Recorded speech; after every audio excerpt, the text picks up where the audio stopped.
Hey guys, it's Ryan here with HobbiesofaMan. Once again, and today we're going to be doing another wrap-up video. Today we're going to be looking at everything I watched and read in March.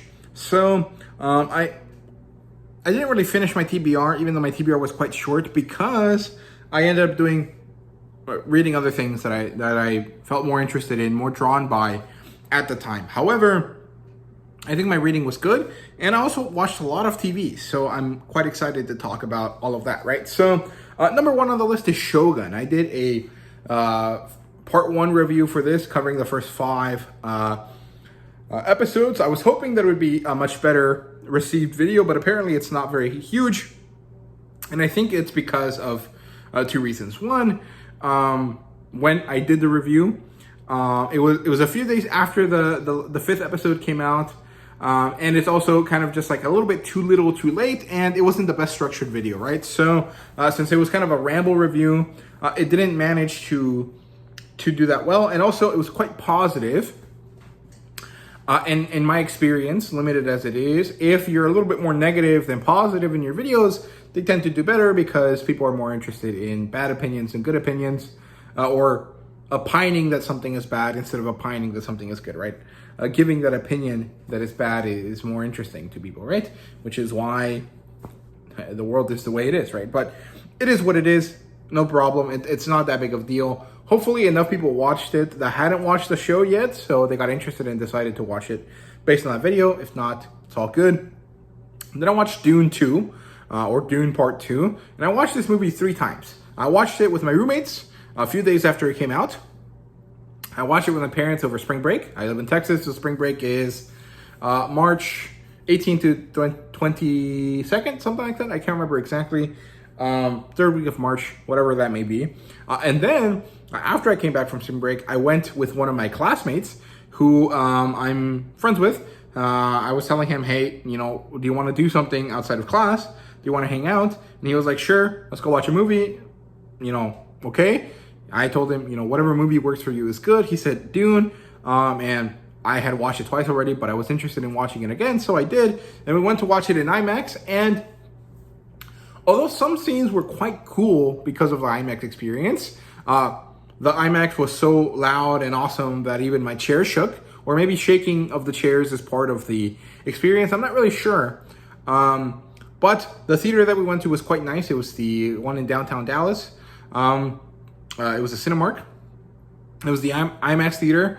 It was a great experience watching this movie, but I really can't say that the experience between watching it via normal movie theaters and watching it via IMAX was significant enough for, having to pay twice as much, right?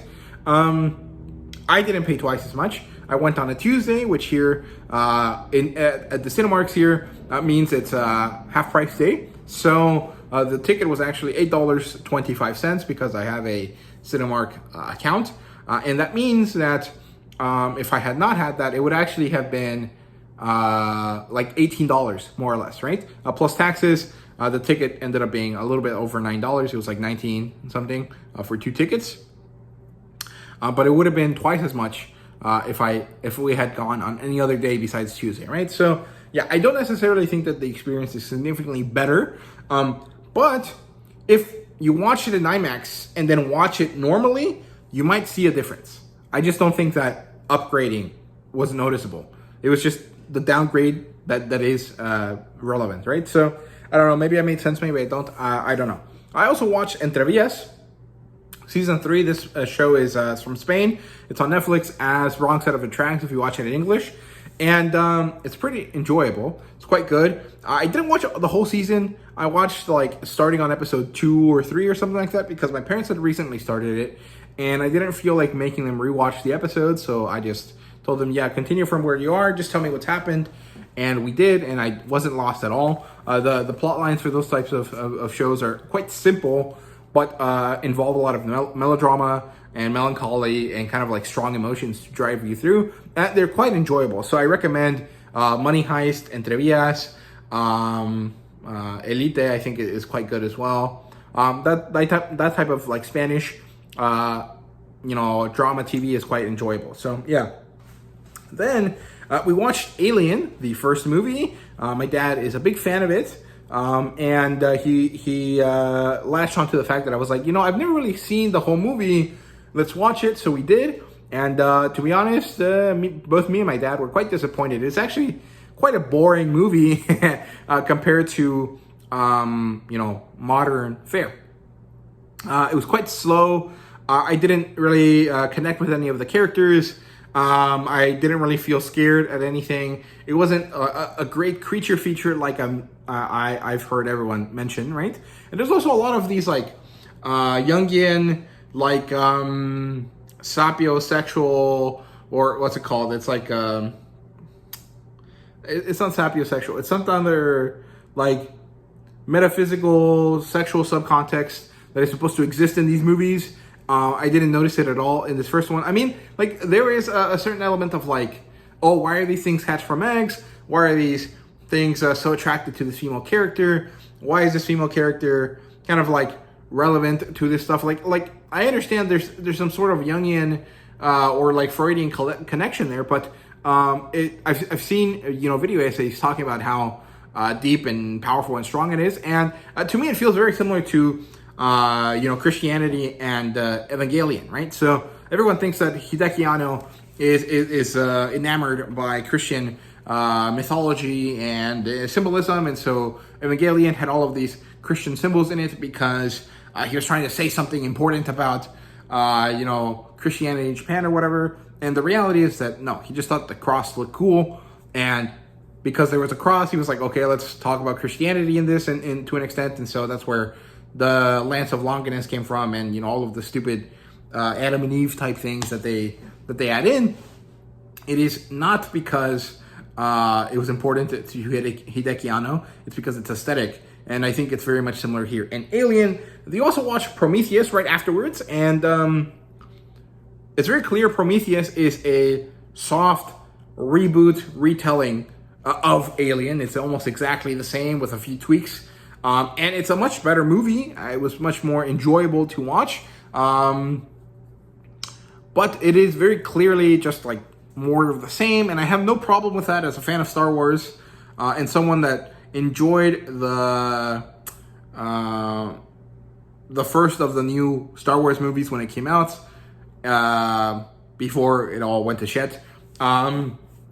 I understand that, rebooting with, better effects than before in a much tighter storyline. Well, I mean, the Star Wars one didn't have that, but you know what I'm saying, is better and more enjoyable. And so I agree. I have no problems with this. I used to not like Prometheus when I was younger. When we first watched it, I thought it was just some, weird, annoying thing my dad liked.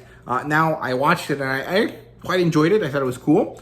And so Prometheus is better than Alien. That might be blasphemous. Alien is kind of boring. That's also blasphemous, but it is what it is. Those are my thoughts on these movies. However, if you've never seen a sci-fi movie ever before, and you decided that you want to, I think Alien is a good start.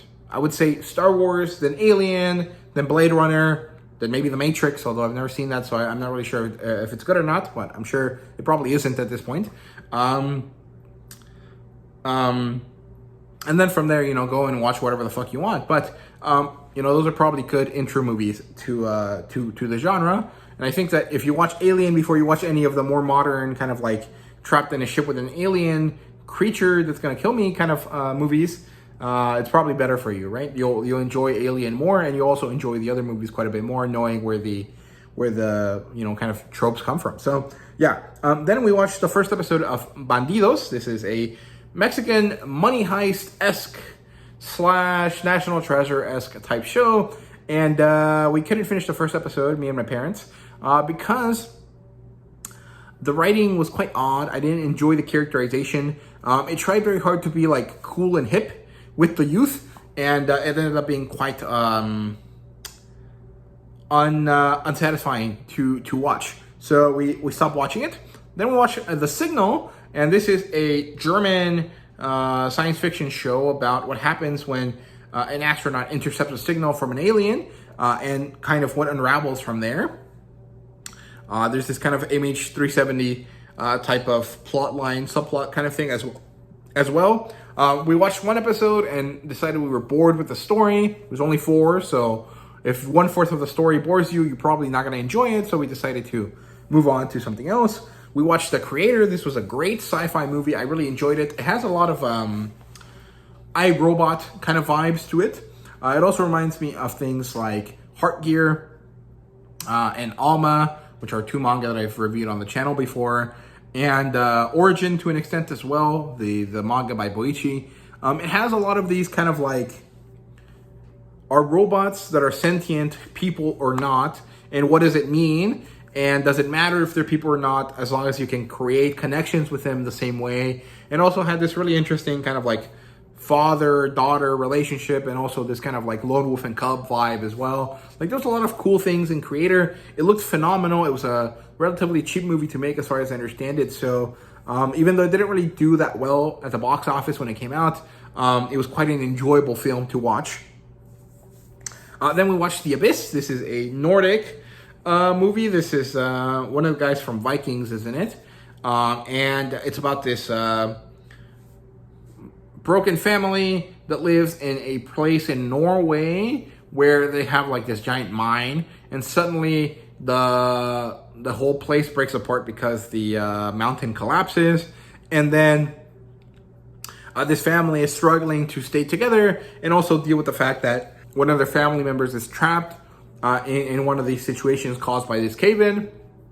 And it was quite a good movie. However, it was rather sad at the end. It wasn't like a nice, like, hopeful ending to the story, which is maybe Scandinavian sensibilities right there. I don't know. I feel like an American version of this movie would have ended hopeful, or maybe at least been like, well, it was bad, but it could have been way worse, so we're good kind of thing. Whereas the Scandinavian movie was very much like, yeah, it fucking sucks, and it is what it is. We got to move on. And I respect that kind of mentality, but also, like, you know, I watch movies to escape and to feel tension and emotion and stuff without having to actually experience it. And by ending the movie on this kind of sad note, it makes it like, it doesn't make it less enjoyable because I thought the movie was great, but it makes it kind of like oof, like it makes it so that you feel depressed afterwards, and maybe you want to stop watching TV afterwards. And you know, that isn't necessarily good for Netflix. And although it's not wrong for the writers or for the viewers, it just ends up being like not what I want out of TV, right? So it is what it is, but it's a good movie. I recommend it. I watched half of Spaceman, the Adam Sandler movie, where he's just basically by himself. I did not like this. I don't like spiders. The main alien creature was a spider, and it was really weird and talked really slow, and it was really like, ugh, I don't want to interact with this, so I stopped watching it. Then we watched Unthinkable. This is an old movie. It was quite good, actually, but it was also insanely heavy. Like, it was very disgusting and disheartening to watch, but like so riveting. It was like, can't look away from a car crash kind of vibes, and it was quite good. Then I watched 21 Bridges. This was a great movie. I think it was the last movie before Chadwick Boseman died. And you could kind of tell that he was sick at this point because he looked really, really thin. Like, much more so than he ever looked when he was in the Marvel movies. And it was, well, it was a great movie. So I'm happy that I watched it. And then finally, the last thing that I've been watching this month was Saltburn. I watched this movie with my roommate when I came back after spring break, and this movie was great. It's not what you expect. It's really weird. Rosamund Pike does a great job with this. Kerry Keegan, or whatever his name is, also does a great job. It was quite good because he really worked on his accent for this movie, and I could hear most of the words he said. And I understand them, which is great, because usually I can't really understand this character, or sorry, this actor. His native, I guess he's Scottish or Glasgowian or something. I can't remember where he's from. I think he's Scottish.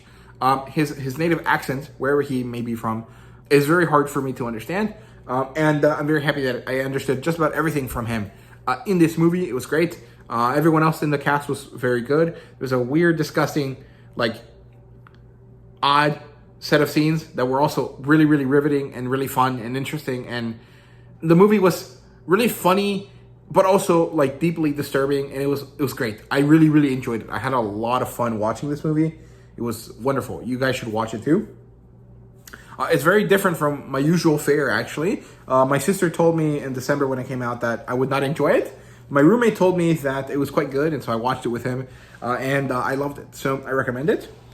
Okay, so let's talk about what I've been reading in terms of novels. And well, the answer is actually just two things. So I read Wandering in Book 3 and Wandering Book 4, which are actually Wandering in Volume 3. So Volume 3 consists of way too many chapters, and so Pirate Abba decided to split it into two for the book version. And essentially, the first 25-ish chapters are in Book 3, and the rest of the story, which goes up to chapter 342, so 20 more chapters, is Book 4. And I loved this. I actually had a great time reading this. However, I will say that I liked Book 4, or the second part of Volume 3, more than Book 3, or the first part of Volume 3. And the reason for that is because there was more Ryoka and Eren in the second half of the book. However, everything in the first half was still pretty enjoyable. However, I didn't like the title. The title of Book 3 is The Flowers of Esselthem, which is a city that gets pillaged by goblins in the book. And we follow some characters that live in this city. Sorry, I'm trying to adjust this.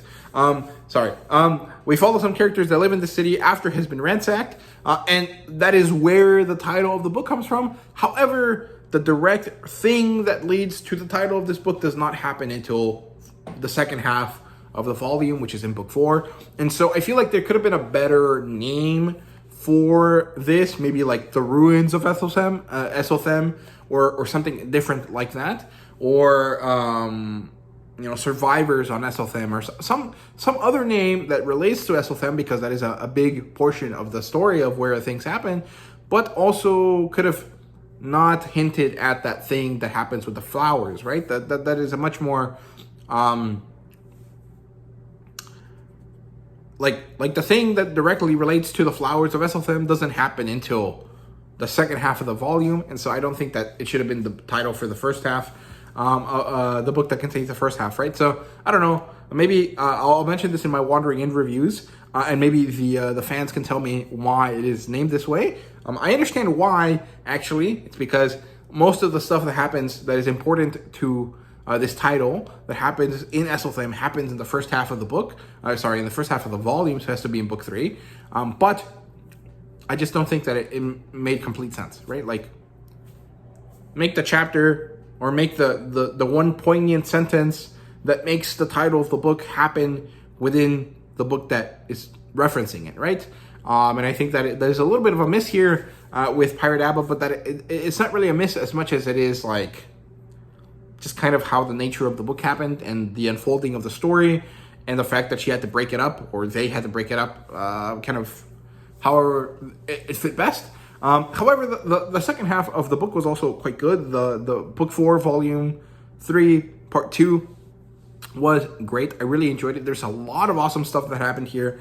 I really recommend you guys read this series if you've not read it before. If you're a fan of isekai, of anime, of great cozy fantasy, and of also really interesting and complex and almost real feeling characters, like characters that you know are not necessarily real people, but you can intimately and clearly see them as being real people that could exist in the world.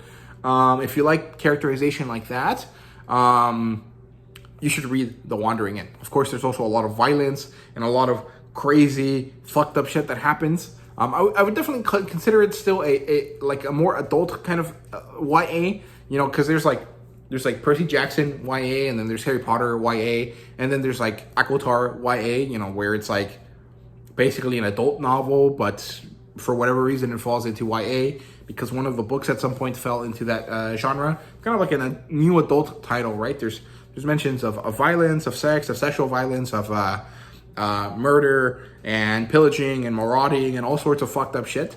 But ultimately, The Wandering In is mostly like a slice of life type story that slowly builds up these stakes. And if you like things like One Piece and The Wheel of Time and you're a fan of like slow isekai, you know, the isekai that are mostly about characters living their lives in a fantasy world, you'll like The Wandering Inn because it encompasses all of these things very well, and I quite like it. There's also some Star Wars references sprinkled in here and there. In these books specifically, there is this Antinium character who's a soldier. Antiniums are these ant, you know, bug people. And one of them is a soldier, and they're not really individual, but eventually one of them does become so. And in order to commemorate this, this soldier character gets a bright blue hand on his chest, on his breastplate, and that is exactly what happens in Star Wars, The Clone Wars, Season 4, Episode like 7 or something. I can't remember. It was like the mid-season episode where there's an outpost. I think it was Rishi Outpost. Rex and Cody show up to talk to these 5 cadets that are there.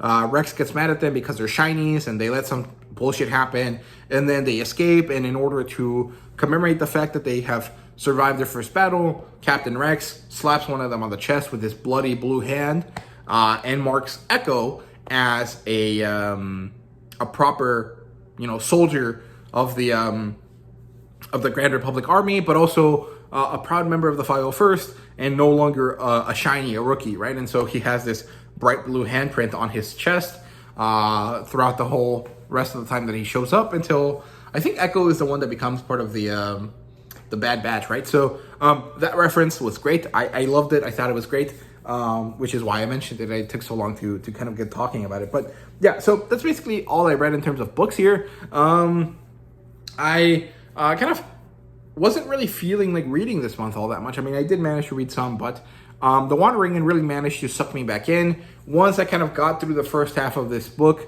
of this volume, book 3, because I wasn't really super interested in all of the perspectives. Like, I was enjoying the story, and I liked it, but it wasn't really like captivating me the same way that the first 2 volumes were, because I like Eren and Ryoka a lot more than most of the other characters that show up, and so it took me a while. But then suddenly last week, I finished reading book 3. I didn't feel like finishing it because the last episode, or the last chapter in book 3, was about Erin returning home to where she's currently set up, where her inn is, and so I was like, I gotta keep reading. I need to know what happens. And then I ended up just blitzing through the second half of volume 3 of book 4, and it was wonderful. I really enjoyed it. I also blitzed through a few chapters of volume 5, so I will finish reading that next month probably, although I really want to stop because I don't want to get burnt out. I want to read something else for a while, and so I'll probably end up doing that. But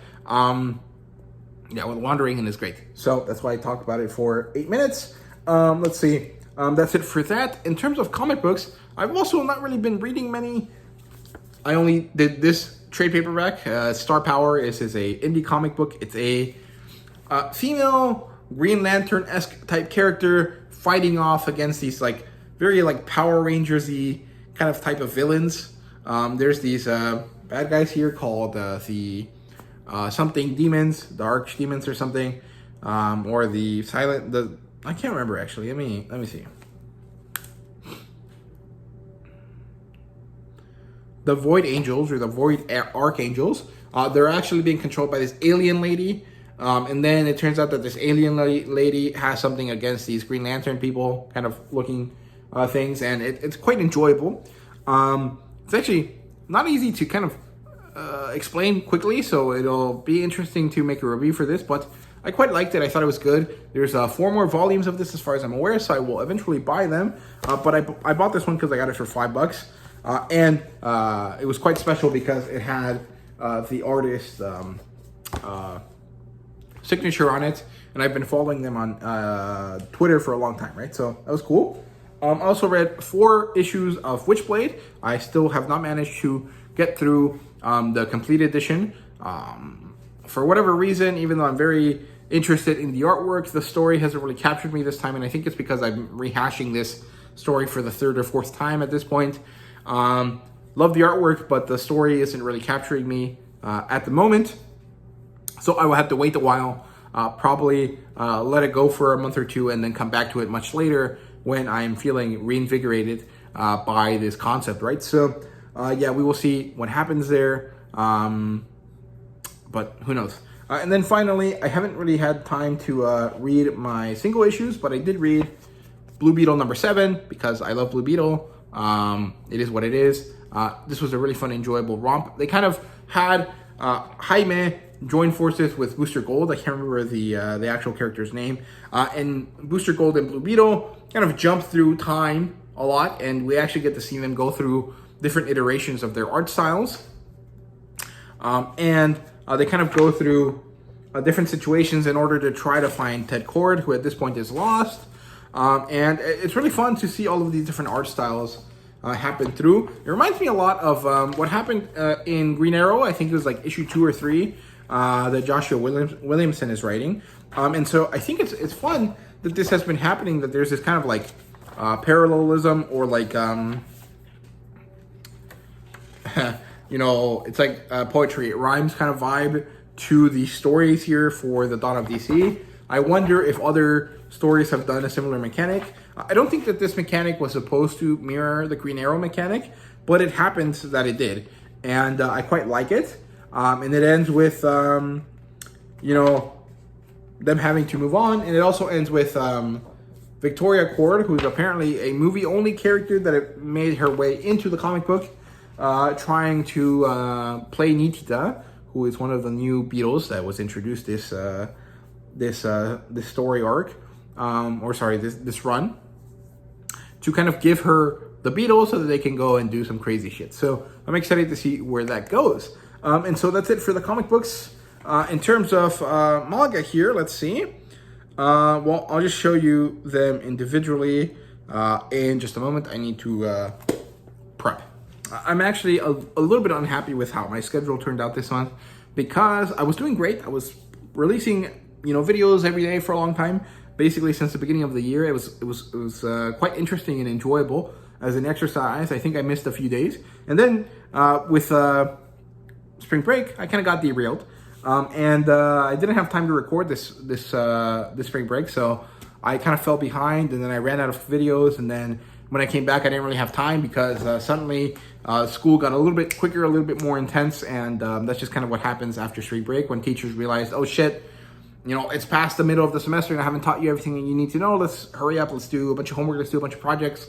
Let's do like all the tests that we forgot to do before, and it just goes crazy, right? And so I didn't actually have time to record because it was either record or read a little bit, and I decided to read because that's more enjoyable than recording videos, and also because I kind of felt I needed a break. I was like in a kind of very mentally taxing state for the last couple of weeks. It seems like I will have another rest week, which is nice. And hopefully that means that I will be able to catch up to all of the videos that I have to do, right? But I didn't have a great reading time this month, but I did manage to read around 10 volumes of manga, which is good. And one of the first ones was Okami-san Can't Keep It In #2. This actually convinced me to keep this because I actually enjoyed it quite a bit. This is one of those weird rom-coms where the two main characters have very specific quirks. In this case, the guy is kind of like Komi, but he has a special magical ability, and the girl is super perverted, which is kind of standard for teenagers or whatever. Apparently, it's quite weird for Japanese people, so it is what it is. But, you know, it's one of those rom-com series, so you would expect it to spin its wheels forever, and then the characters don't get together. But actually, the characters get together and decide that they're going to start dating and kind of go on these great adventures with each other and fall in love at the end of this volume. And so that puts it ahead of the game, right, in terms of all of these other rom-coms. And so I'm excited to see where it goes. I'm curious to see how many volumes this lasts, and I'm also curious to see why Kodansha actually released this physically. As far as I remember, this is not one of those digital-only jail titles that they have. This was kind of completely out of nowhere. It just got released in English. Physically, I don't think that there's an anime coming at all. I'm not really sure why this happened, because it doesn't really seem to be like particularly great. Like, I don't really see that many people talking about it. I've seen a few, but not many, but I did like it. So, you know, what do I know, right? So, yeah, I will buy the third volume when I get around to finding it for a very good discount, right? Because I got that one for $2. I don't want to spend more than $5 for the next volume, right? So yeah. Then we have Drifting Dragons number 15. This was a great volume. I love Drifting Dragons. It's a great story. However, there's a little bit of confusion here where I didn't really understand the timing and positioning of the characters throughout the story. The last thing I remember is that these characters have managed to convince Vanderbilt to come back to them instead of staying in her kingdom because she's the princess of a kingdom. They managed to follow a very powerful, crazy dragon across the sky. Its name is Typhon. It damaged them. They managed to get the ship fixed, and so they went after it again, and they managed to down it and fell it, and so now they're at the ground. They have to share their spoils with other drakers, so they're trying to figure out what to do, and that's where the volume starts. But then Gibbs lost an arm, or a hand actually, and so he's resting and recovering. So we then get his backstory.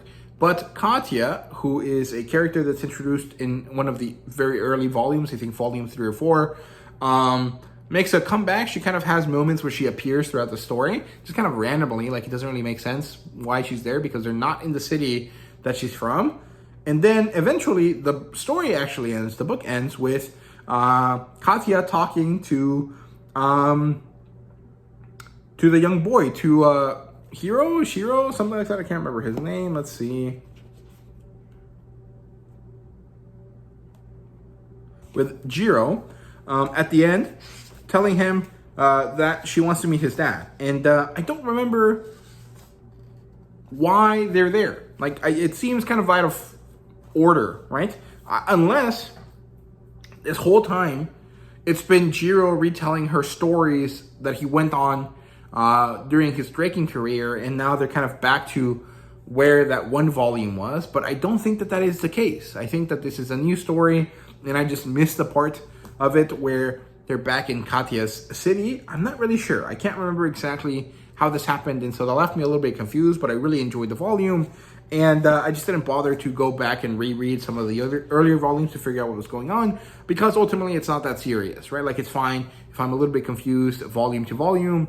It's to be expected if you're only reading one of these volumes every 6 to 12 months ahead of kind of like separated from each other, right? So whatever. Which can I tell you, your kitchen number 2 was great. Actually, this was a little bit different from the first book. So the first book was very episodic. It was quite different. There was a sense of timing passing, like as in the first chapter is before the second chapter, which is before the third chapter, and so on. And so there's like a cohesion to the story. This still had that feeling, but a lot of these stories actually felt interconnected. Like, it wasn't a single chapter per story. It was multi-chapter stories, which is quite good. I actually really liked that. I thought it was good. There were some really fun and interesting concepts here. It very much feels like, this is just a way to explore very weird things, very avant-garde cooking techniques and cooking kind of displays through this fantasy series. And I really enjoyed it. I think that's quite fun. It's pretty unlikely that I would ever make any of these dishes IRL with IRL ingredients, but they're quite interesting. Like, they have this weird, like, crystalline jello full of fruit that looks very fun and interesting, but it's actually probably not going to be very tasty, just because gelatin rarely is, unless you get like blue raspberry at a Luby's, which is no longer possible because Luby's doesn't exist anymore. So, it is what it is. Maybe some, like Jello salads from the Midwest might be interesting or something like that. Like, those might be quite good, but it's quite rare. Although I did have a gelatin dish for Christmas this past year. My Uncle Mario, for some reason, was really feeling like some milky Jello dessert thing that he had tried recently in Mexico, and so my mom was nice enough to find him a recipe and make it for him. But it was quite good, but it's very odd and very kind of out of vogue, if that makes sense. And I don't think that I would like to eat any gelatin based dishes like that, right? But, what do I know? I feel like I'm saying that a lot today. I don't know. I feel very weird recording. It's been a while since I recorded, but it is what it is. Let's move on. Here's Blue Lock number 11. I love this cover. I think Ego's vibe here is phenomenal. And I quite like this. I was thinking of how I did my reviews last time. And, I thought I said that I was going to review up to chapter 90. But I rewatched my last review, which was the end of the second selection arc, and I actually don't think I did that. So I have to go back and do the first part of the third selection arc, which is actually the 5 chapters, where they go up against the 5 international players, right? So I think I'll go back and do that sometime here soon, because the next arc is going to start here soon with the volume 12 that is coming out midway through the month, I think. And that one also looks great. I love all the covers for the series. They're quite phenomenal. And I will have a Why I Love Blue Lock video coming out as well pretty soon. Hopefully you guys like that. But yeah, Blue Lock is really, really fun and enjoyable. It's very cringy and ridiculous and over the top, but that's why it works for me. So yeah, take it or leave it, I guess. Here's Sora and the House of Monsters, book 2, and this is great. We continue where we left off with the Thunderwolf and Mermaid story, and then we transition into some big boy shit, where the dwarves and Sora manage to go to the Demon Lord's castle and figure out what the fuck is going on because he summons them. And so they go and see, and it turns out that the Demon Lord had his house created for him by the main dwarf's master, who happened to be a normal human lady from some Japan analogous region. And he was in love with her, and she decided to leave one day, and he needed help to refix or to maintain some of the stuff that she had made for him. And so he called this guy to see if he knew anything about her and to also fix his stuff. And it was quite enjoyable. I love the artwork here. I love the style. I love just like everything about this story is great. It's not necessarily my favorite Hidenori Yamaji story. I think Mary Grave is still better than this, but these are very good characters, very fun moments, and I quite like it. So yeah, moving on. We have Angel Tomahawk. This is actually not a manga. This is a webtoon of sorts. It's on Tapas. It's done by this guy who I think is Greek. His name is Odysseus Theodoratos. Theodoratos. I don't know how to say that properly, but it's quite interesting. Dark Horse decided to publish it as a manga. Understandably so. This is very manga-esque. This art style and kind of the vibes remind me a lot of Boichi. However, there's a certain element of a point of interest here, which is that the Tapas version has color to the pages. Not really color as in like the characters are colored in, but rather there's a lot of background information that you lose out because this is in black and white. There's a lot of colors. There's yellow backgrounds. There's blue backgrounds. There's a lot of interesting kind of things here where the creator, the mangaka, because that's what he wants to be known as, does to add a lot of interesting kind of art like aesthetic to the chapter that you kind of lose here because of this, right? Like this image, which is probably the best image in the whole volume, in the Tapas version has like this kind of green black hue, if I remember correctly, that looks quite awesome and interesting and kind of matches his character quite well. But you don't get that here, right? Because it's in black and white. And I really don't understand the idea here, because Dark Horse can easily publish this as a comic book. They have access to comic book paper since they are a comic book publisher. And I don't really understand why they chose to do this, and why they didn't choose to make this in color, right? I mean, is it maybe kind of wasteful to have color pages where it's only the backgrounds are in color? Yeah, maybe. But also, that's how the art is supposed to be. So why would you not, publish it like that? Maybe I think it's because it's part of their contract, maybe, where Tapas is like, we need to have some exclusive element to the story, otherwise no one's going to read it on Tapas. So make it so that it's in black and white there and only in color on the website.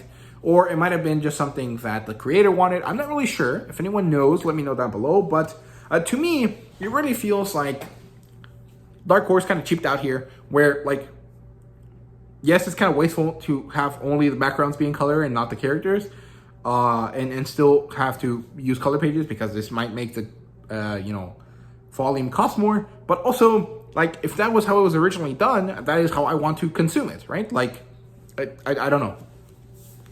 I don't have too much reverence for this story. I quite liked it. I thought it was fun and enjoyable. But I don't necessarily care too much about it yet. I just care about the concept of, like, enjoying the art the way that it was supposed to be enjoyed, or however the artist initially made it, right? But then again, maybe I'm not too much of a stickler for that, because otherwise I would want manga to be, like, gigantic in the same kind of, paper quality and ratio that the manga can actually draw it in, right? So that's not actually necessarily true, but what I mean is, I want the best version of the product possible, and if that was supposed to be in color and it's not, that's not the best version, right? So, yeah, and continuing on with this diatribe, Yomotsuhigui by Masasumi Kakisaki, amazing work, phenomenal stuff, but no color pages, even though these clearly are supposed to be in color, and even though that Masasumi Kakisaki does amazing jobs, an amazing job with his art style, with his color pages, and we don't get to appreciate any of that because 7Seas decided to cheap out. To be fair, this is a much thicker volume than usual, but also, to be fair, it's $1 more expensive than their usual adult license. So is it a trade-off? Is it the right price? I don't know, but I wish that those pages were in color. However, this story is quite good. It's obviously very Cthulhu-esque looking right there, but it's not actually about that. It's more like, what if Adam and Eve ate a fruit that made them sinful but also made them immortal? And then what if they escaped from the Garden of Eden and made it to the real world, and then were chased by the God of Death? Now, that doesn't make sense because Adam and Eve are, Christian, and the God of Death is not. But kind of the same idea here. If you like things like Hell's Paradise, you'll probably like this. If you like urban fantasy, you'll probably like this. If you like things like Bleach, you'll probably like this. So, yeah, however, this is very adult. I don't recommend this for children. And honestly, if you're squeamish about violence and sexual violence as well, and, kind of moments like that, don't read this, because there's a very fucked up, a very crazy scene here that you're not going to like. But I recommend it for everyone else. It's very, very good. It's pretty good, and I think it only has 3 volumes to it, so that's also very good. Here's Gachiakuta, Volume 1. This is a phenomenal start to the story. This art style is quite great. It reminds me very much of My Hero Academia in some of its crazier, more fucked up moments. It has this really awesome, gritty, but also very cartoony kind of vibe to it that I love. It also kind of has this kind of Kyu Hayashida vibe to it as well. This kind of like steampunk, diesel punk like vibe, even though it's actually kind of futuristic, but also very grungy. It's very, I don't know, it's hard to describe because I don't have the proper, artistic terminology to do so, or aesthetic terminology to do so, but I really enjoy it. However, the concept of this is kind of hard to explain without making it seem really boring. And I was telling my roommate about this, and he was like, yeah, I don't care about the story, but the art style is awesome. So, it is what it is. However, the story is quite good as well. I actually recommend it. I think it's very good. And the creature design here is pretty phenomenal. So, yeah. I'm not talking too much in detail because I haven't done first impression reviews for these, and I want to do that in the coming weeks. So I'm not bothering with giving you all the details. Just kind of, some general thoughts so that you guys can decide if you're interested or not before the video, right? So, yeah, here's hashtag DRCL, or I'm just going to call it Dracula, or how Omnibus Collector calls it Druckle. That's horrible. Maybe I'll just call it Midnight Children. I don't know. This is a very weird, very Japanese retelling of the Dracula story. Now, I've never really read all of Dracula. I've only read like the first eighth of the book, more or less. Basically until John is almost killed by the brides of vampire, the brides of Dracula, the 3 ladies that live with him, which is actually probably not even an eighth of the book. That's like 50 pages into the book, maybe. I don't know how much that is in terms of the whole book, but I've only read that part, but I'm familiar with the story. This starts right at the Demeter when Dracula is on the ship on his way to America, and basically he's just killing everyone on the ship. the ship ends up derelict and crashes into some port in Boston, I think, where they're at the Whitby School, which I don't think is a actual part of the original book. And we get to talk to these characters, which are kind of retellings, reimaginings of the original. So there's Wilhelmina Murray, who's Mina Murray, Luke, who's actually Lucy Westerna, Arthur Holmwood, who is a British guy, Quincy Morris, who is American, he's from Texas, go Texas, Joe Suwa, who's actually Suwa Joe, who is a Japanese guy who wants to be a doctor, and he's quite skilled with the camera, and Renfield, who is a weirdo, like, savage person that lives with Joe. And then you have these bits here where they're trying to figure out what the fuck Dracula is. And, well, the story's quite weird. I enjoyed myself immensely reading this, but it was very, like, it made my head hurt quite a few times. But I think the really good part here is the art style. Like, some of these moments here are phenomenal, and some of them are quite bad. Like, the art style is not completely perfect, but, I mean, look at this. This is great stuff here. Like, these 2-page spreads are very, very good. These kind of moments here of beauty and, you know, disaster and, you know, all sorts of stuff are very, very wonderful. I really recommend them. However, there's kind of this complexity to the story that I don't necessarily enjoy, because, like, the story of Dracula, I don't think is all that complex, but by adding all of these changes, you're making the story much more difficult to understand than it needs to be. And so I don't necessarily love that, but it leads to this really beautiful panel, so I can't say that I hate it. Also, it seems like the story is told to you chronologically, like, you know, chapter 1, chapter 2, chapter 3. But then, at the end, and look at these color pages, they look great. There's this extra episode, episode 0, which is like the one-shot that inspired this, maybe? I'm not really sure, but it kind of retells some of the first parts of the first 3 chapters, and is even more confusing than the actual story. So, you know, what the fuck? It's basically how I felt reading this, but I liked it, so I'm going to continue collecting it. Hopefully, I can buy the rest of these books for a similar price to what I bought this one for, because I don't really think that this book is worth $27. I think this is worth more like $14 or $15. But I got that one for like $7, so I don't really want to spend more than that on the next volume. However, it's probably going to be very difficult for me to get that, so we'll see when I get the next volume of Dracula, right? So, yeah. And to finish off this wrap-up, we got Lupin III, Book 2, Thick as Thieves, and, well, the art style was kind of odder here than I remember it being, and I'm not really sure if that's because these stories were selected for their storytelling content over their art style, whereas the other ones were maybe selected for the art style over their storytelling content, or what. The selection felt a little bit weaker here. It was less enjoyable than reading the first one. However, it might have been the time period in which I read it, because I read it during this week where I was pretty stressed, and it was more like as a way for me to avoid doing what I needed to do. It was kind of